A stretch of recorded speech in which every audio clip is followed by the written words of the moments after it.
Hi everyone, welcome back to Creatively Crafted Life. This is Melanie, and today we're going to work on day 13 in my December daily album.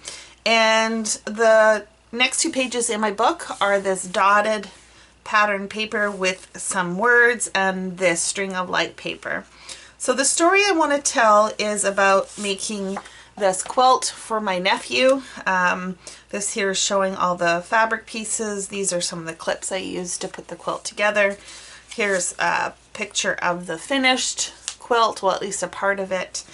And I also made a quilt earlier this year for my niece, and as I'm going to be giving them these quilts when I go home for Christmas, I thought that was appropriate to include here as well. So I'm thinking the layout's going to look something like this. I do have my day 13 tee that needs to be incorporated somehow. And I thought because these are gifts, it might be cute to use this Santa sleigh with the packages. And then this one here says gifts of the season.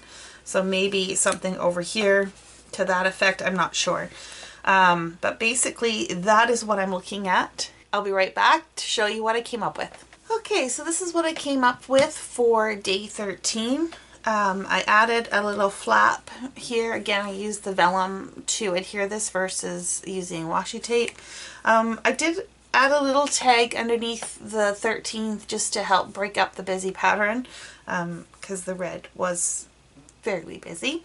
And I added a piece of cardstock here. Now this is not it's not high contrast, right? It's very similar in that it's both very white paper. And so what I did was I just drew some black lines to separate them a little bit better, and I don't mind that they're both very white based because the patterns on the quilt are very busy, so it still allows them to shine forth. But I do like having this piece here just to make the back, I think it makes it look a little bit more interesting. Plus it helps tie in this blue with the blue over on this page a little bit more. At least that was my thought process.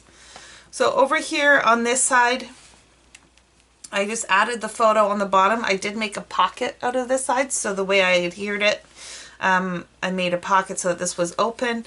I have another tag in here with my journaling on the back, and I did use these wood buttons instead of using like a ribbon. And it also acts as a stopper so that it doesn't slide all the way down. This is a cut apart, and then I used the acrylic Mary. The only thing I'm not too terribly thrilled with is this particular section here. I think this gets a little bit cluttered. So I might see if I can find a piece of cardstock or something to fit behind here. I guess you'll see in the photos if I do change my mind about that or not. Anyways, that is day 13. I hope you enjoyed, and until next time, happy crafting.